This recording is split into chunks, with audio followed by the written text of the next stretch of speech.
Welcome to Tea Time, the only video game show that answers the questions no one cared enough to ask. This episode is brought to you by capitalism. It's this thing all the kids are hating on nowadays. Some of them have a good reason. Others just think their boss is kind of a dick. But hey, speaking of bosses, when it comes to video games, I love them. But I know a lot of you don't. So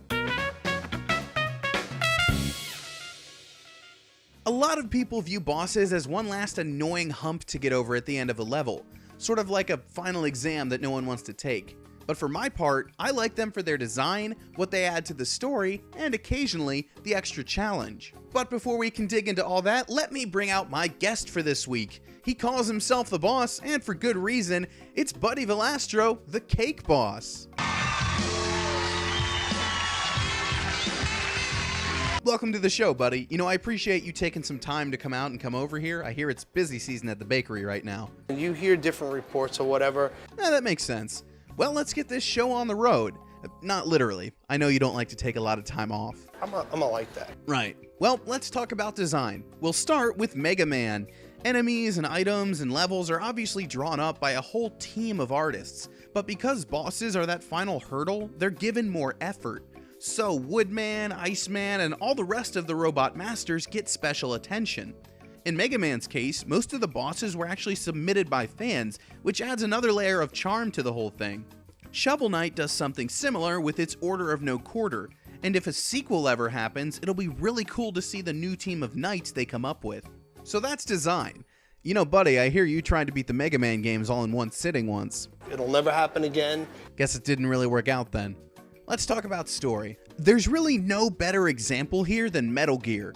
Whether it's Foxhound in Metal Gear Solid 1, Dead Cell in 2, Cobra Unit in 3, or the Beauty and the Beast unit in 4, every boss character means something.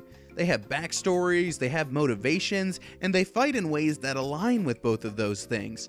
In the case of Beauty and the Beast specifically, those soldiers are built from remains of the previous boss teams, combining all the lore into some really tough ladies.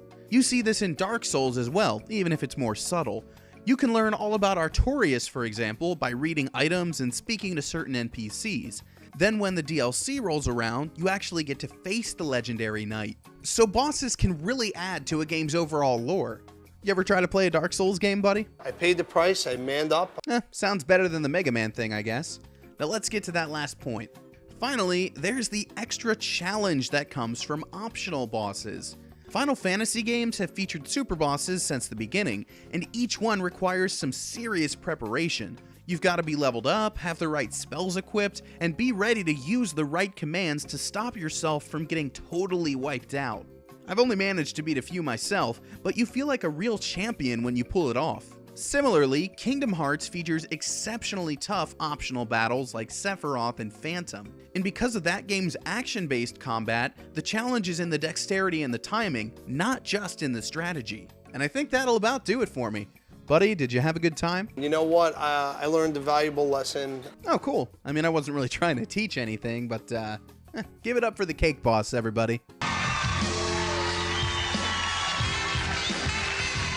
So that's my answer.